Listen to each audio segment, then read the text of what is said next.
ప్రాణ స్నేహితుడు. ప్రాణ స్నేహితుడు అనే విషయాన్ని గురించి నేర్చుకుందాం.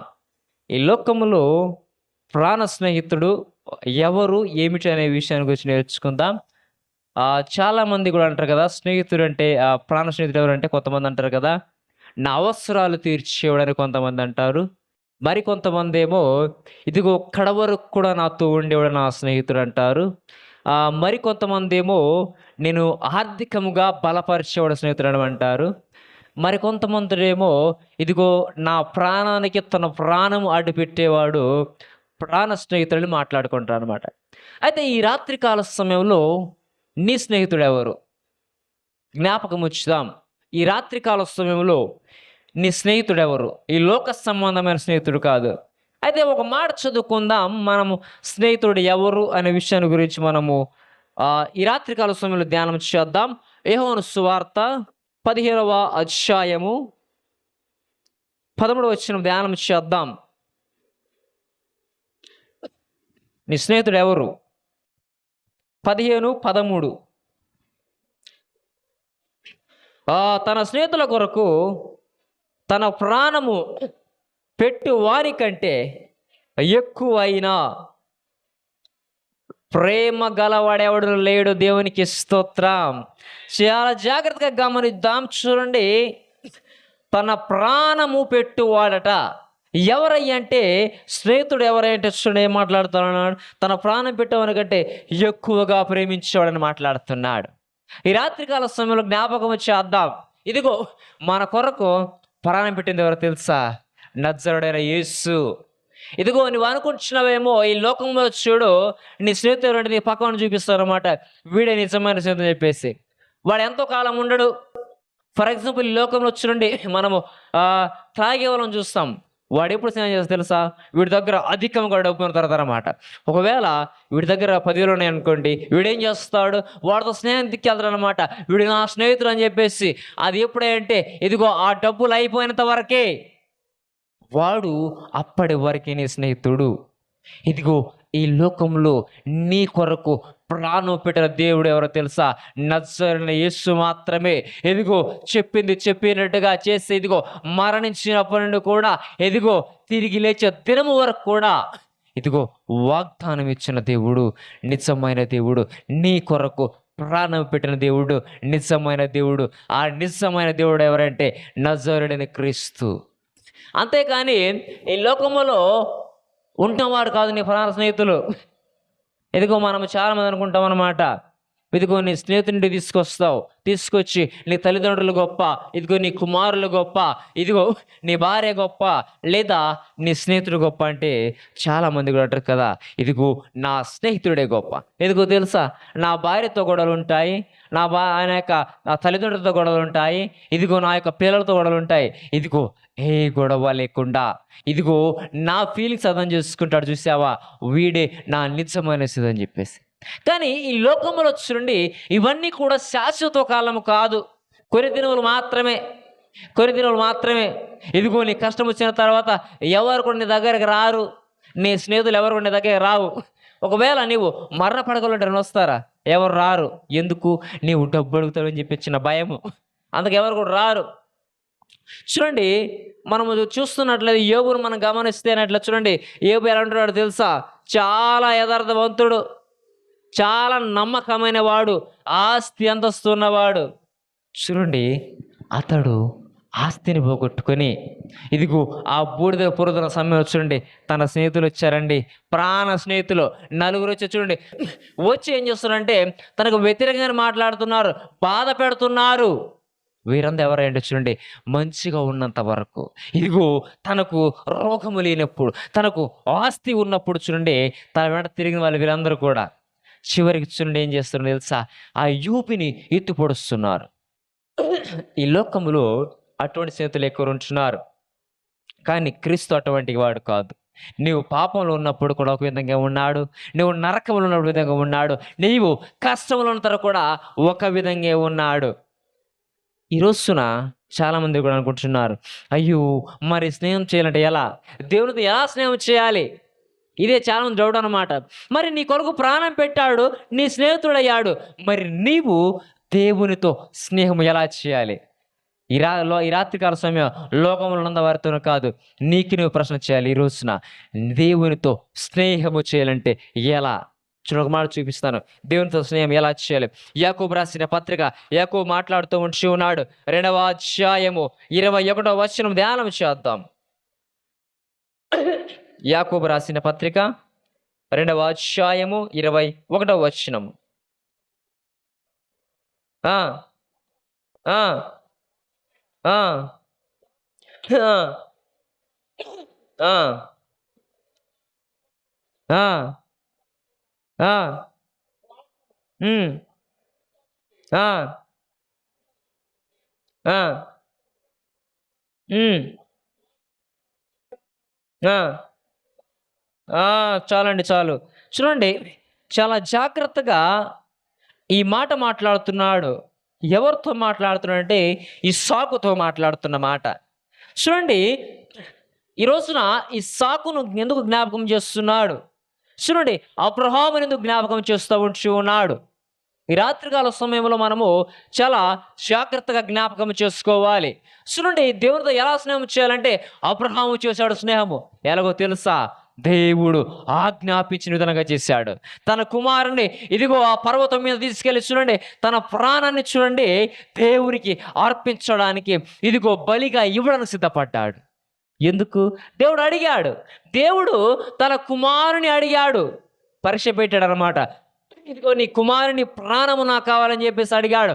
వెంటనే చూడండి, ఆ యొక్క కుమారుని తీసుకొని చూడండి ఆ పర్వతం మీద ఎక్కేసి కట్టెలు సిద్ధము చేశాడు. ఇదిగో బలివడానికి సిద్ధపడ్డాడు. చివరికి చూడండి, దేవుడు చూడండి ప్రత్యక్షంగా మాట్లాడుతున్నాడు. నీ విశ్వాసాన్ని నేను చూసి ఉన్నాను. చూడండి, అబ్రహాము దేవుని స్నేహితుడయ్యాడు. ఎందుకో తెలుసా? ఇదిగో దేవుడు ఆజ్ఞాపించిన విధంగా చేయగలిగాడు. ఈరోజు నువ్వు చేస్తున్నావా? నిన్ను పరీక్షించుకోవాలి. ఈ రాత్రికాల సమయంలో దేవునితో స్నేహము చేయాలంటే ఇదిగో అబ్రహాము లోబడే విధంగా లోబడగలగాలి. ఇదిగో అబ్రహాము ఎలాగైతే దేవుని ఆజ్ఞలను పాటించాడో అలా పాటించగలగాలి. ఈ రాత్రికాల సమయంలో పాటిస్తున్నావా? అందుకే దేవుడు నీతో స్నేహం చేయలేకపోతూ ఉంటూ ఉన్నాడు. ఇంకా నీవు నేను కూడా లోకంలో దిగజారిపోతా ఉన్నాం. మరి ఎలా దేవుడు నీతో నాతో స్నేహం చేస్తాడు? ఇదిగో దేవుడు చాలా ఆశపడుతున్నాడు. ఇదిగో నా కుమారుడు నాతో స్నేహం చేస్తాడేమో అని చెప్పేసి మనం చేయలేకపోతూ ఉన్నాం. ఎందుకు? ఈ లోకంలో నువ్వు పడిపోతున్నావు. నిజమైన స్నేహితుడు ఎవడో తెలుసా? ఇదిగో అబ్రహాము ఎలాగైతే దేవుని ఆజ్ఞకు లోపడి దేవుడు చెప్పిన విధంగా తన కుమారుని సైతం కూడా దేవుని కొరకు అర్పించాడు. చూశాడా? వాడు నిజమైన ఆ యొక్క స్నేహితుడు. ఈ రాత్రికాల సమయంలో నువ్వు స్నేహితుడు కాదు. ఇదిగో ఆదివారం మధ్యాహ్నం సమయాన్ని కేటాయించమంటున్నాడు, కేటాయించలేకపోతున్నావు. ఎలా నువ్వు నిజమైన స్నేహితుడు అవుతావు? ఇదిగో శుక్రవారం రోజున ఉపవాస దినము నాతో జీవించమంటున్నాడు. గడపలేకపోతున్నావు, జీవించలేకపోతున్నావు. ఎలా నువ్వు నిజమైన స్నేహితుడివి? ఇదిగో కుటుంబ ప్రార్థన లేకపోతున్నావు. ఇదిగో ఈ లోక సంబంధమైన వాటిని ఇదిగో వ్యసనాలను విడలేకపోతున్నావు. నువ్వు ఎలా దేవుని స్నేహితుడు అవుతున్నావు? ఈ రాత్రికాల సమయం జ్ఞాపకం చేసుకోవాలి. ఎవడు నిజమైన స్నేహితుడు తెలుసా? ఇదిగో దేవుని ఆజ్ఞలను లోబడిన వాడే నిజమైన స్నేహితుడు. ఈ రాత్రికాల సమయంలో పరీక్షిస్తావా? నిజముగా దేవునితో నీవు స్నేహం చేస్తున్నావా? ఇదిగో దేవునికి నువ్వు లోబడుతున్నావా? ఈ రాత్రికాల సమయంలో దేవుని లోబడలేకపోతా ఉన్నావు. అందుకే దేవుడు నీతో స్నేహం చేయలేకపోతా ఉన్నాడు. ఇదిగో ఈ లోక సంబంధమైన పరిగెడుతున్నావు. అందుకే దేవుడితో స్నేహం చేయలేకపోతూ ఉన్నావు. అందుకే ఇదిగో మన కుటుంబంలో కష్టాలు పోవట్లేదు, మన కుటుంబంలో బాధలు, ఇరుకులు, ఇబ్బందులు ఇదిగో వాడి మధ్య నలిగిపోతూ ఉన్నాం. కానీ దేవుడు మాట్లాడుతున్నాడు, అబ్రహాము వలె నీవు నాకు లోబడతావా? ఇదిగో అబ్రహాము వలె నీవు నా ఆజ్ఞలను నువ్వు పాటిస్తావని మాట్లాడుతూ ఉంటున్నాడు. అబ్రహాము ఎవడండి? ఈ లోకంలో చూస్తున్నట్లయితే ఆ విగ్రహాలు తయారు చేసుకుని బతికేవాడు. అబ్రహాము ఒకరోజు రాత్రికాల సమయంలో దర్శనంలో కనబడ్డాడు. దేవుడు ఏమనుకున్నాడో తెలుసా? ఇదిగో నేను ఇన్ని విగ్రహాల మధ్యలో జీవిస్తున్నానే, ఇంతవరకు ఎవరు కూడా నాతో మాట్లాడలేదు. ఎవరు కొత్తగా మాట్లాడింది? చూడండి, క్షణం ఆలోచించలేదు.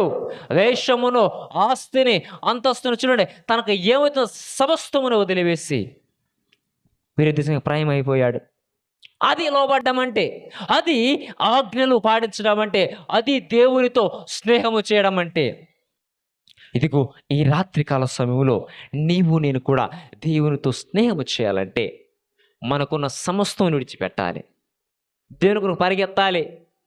ఇదిగో నీకు ఆదివారమే నీ పనులు గుర్తొస్తున్నాయేమో, వదిలిపెట్టగలగాలి. అబ్రహామును ఆశీర్వదించాడు. ఇదిగో చూడండి, 99 సంవత్సరాలున్న శారా గర్భఫలం ఇచ్చాడు. వారు ఊహించారా? ఆ యొక్క విగ్రహాలు తయారు చేసుకుంటూ బతికాడు. ఏ రోజు కూడా ఊహించలేదు. ఎందుకు? ఆ యొక్క వయసు ఊరిగిపోయింది. ఇంకా ఎలా దేవుడు బహుమానిస్తాను ఆశపడతాడు? ఇదిగో ఇచ్చాడండి, దేవుడైన యెహోవా ఇచ్చాడు. ఎప్పుడో తెలుసా? దేవుని ఆజ్ఞకు లోబడిన వెంటనే ఒక మంచి కుమారుడు దయచేశాడు. ఇదిగో ఈ రాత్రికాల సమయంలో అబ్రహాము స్నేహం చేశాడు కాబట్టి తన కుమారుణ్ణి దయచేశాడు. ఇదిగో అబ్రహాము స్నేహము చేశాడు కాబట్టి ఇదిగో ఆ యొక్క బలిపీఠము యొద్దనే దేవుడు తిరిగి మరలా ఇచ్చాడు. దినములో నీవు నేను కూడా దేవునితో స్నేహం చేస్తున్నామా? చేయట్లేదు. అందుకే మనము ఎన్ని అడిగినా ఇవ్వట్లేదు. ఎన్ని అడిగినా. అబ్రహాము అడిగాడు చక్కగా. చూడండి, అబ్రహాముకి ఎంత ఆస్తినిచ్చాడో. రాత్రికి రాత్రి తన దేశాన్ని విడిచిపెట్టి ఎదుగో వెళ్ళిపోయాడు. ఎందుకు? దేవునితో స్నేహము చేయడానికి. ఈ రాత్రికాల సమయంలో నీవు కూడా విడిచిపెట్టాలి. ఈ లోకాన్ని విడిచిపెట్టాలి. ఈ లోకంలో నీవు ఎవరితో స్నేహం చేస్తున్నావో ఆ స్నేహాన్ని విడిచిపెట్టాలి. ఎందుకు? కీర్తనకారుడు మాట్లాడుతున్నాడు కదా, అపహాసుడు కూర్చున్న చోట కూర్చోవద్దు, నిలవద్దు. ఇదిగో వాడితో మాట్లాడుతుంటున్నాడు. ఎందుకు? వాడితో ఉంటే నీవు కూడా అలానే తయారవుతావు. ఇదిగో ఈ రాత్రికాల సమయంలో నీ స్నేహం ఎవరితో? ఈ స్నేహము ఎవరితో ఉంది? ఈ రాత్రికాల సమయంలో నిన్ను నువ్వు పరీక్షించుకోవాలి. ఈ రాత్రికాల సమయంలో నీ స్నేహము దేవునితో ఉండాలి.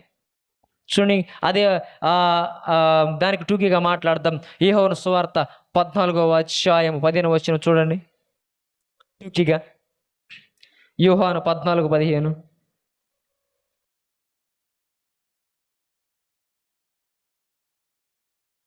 యోహాను 14:15. మీరు నన్ను ప్రేమించినలా నా ఆజ్ఞలు గైకొందురు, నేను తండ్రిని వేడుకొందును, మీ యొద్ద ఎల్లప్పుడు నుండుకై ఆయన వేరొక ఆదరణకర్తను అనగా స్వత్య స్వరూపయకు ఆత్మను మీకు అనుగ్రహించి దేవునికి స్తోత్రం. చూడండి, ఏం మాట్లాడుతున్నాడు? ఇదిగో డైరెక్ట్గా మాట్లాడుతున్నాడు. ప్రభువు మాట్లాడుతున్నాడు. నా ఆజ్ఞలు గైకొనాలని మాట్లాడుతున్నాడు. చూడండి, మన కొరకు సత్య స్వరూపం పంపిస్తున్నాడు. ఇదిగో ఆ యేసుక్రీస్తు వారు తన తండ్రి ఆజ్ఞలు పాల్గొన్నాడు. ఇదిగో మనమేమో క్రీస్తు ఆజ్ఞలు గైకొనాలి. అప్పుడు మాత్రమే దేవునికి మనము స్నేహితులం అవుతాం. ఈ రాత్రికి అసలు పరీక్షిస్తున్నావా? నీవు నిజముగా దేవునికి స్నేహం చేస్తున్నావా? స్నేహం చేయడం లేదండి. మన స్నేహం ఎవరితో తెలుసా? దేవునితో ఉండగలగాలి, ఈ లోకముతో కాదు. అందుకే మాట్లాడుతున్నాడు క్రీస్తు, మీరు నా యందును నేను మీ యందును నిలిచి ఉండాలని మాట్లాడుతున్నాడు. అలా ఉన్నప్పుడు మాత్రమే దేవుడు మనతో స్నేహం చేస్తాడు. మనము దేవునితో స్నేహం చేయగలుగుతాం. ఈ రాత్రికాల సమయంలో మనం అలా ఉండడం లేదు. మన స్నేహము ఖచ్చితంగా ఈ రాత్రికాల సమయంలో ఎవరితో ఉండాలి అంటే ఇదిగో క్రీస్తు అయిన యేసుతో ఉండాలి. అప్పుడు మాత్రమే సమస్తము మనకు సిద్ధపాటు చేస్తాడు. దేవుడు మాట్లాడుతున్నాడు, ఈ లోకంలో స్నేహం చేస్తున్నట నీ కొరకు స్థలం అక్కడ సిద్ధపాటు చేస్తున్నాడు. ఆ స్థలాన్ని నువ్వు చేరుకోవాలంటే ఇక్కడ ఖచ్చితంగా దేవునితో నీవు స్నేహము చేయగలగాలి. నీవు నీ కుటుంబము అందరూ కలిసి కూడా దేవునితో స్నేహము చేయగలగాలి. అప్పుడు మాత్రమే దేవుడు నీతో నాతో స్నేహం చేస్తాడు. ఒకవేళ మీరు ఎంతకాలం దీంతో స్నేహం చేయలేకపోతున్నారేమో, ఈ రాత్రికాల సమయంలో ఈ మాటను బట్టి దేవునితో స్నేహం చేస్తూ మనమందరము కూడా ఇకనైనా సరే ముందుకు వెళ్దాం.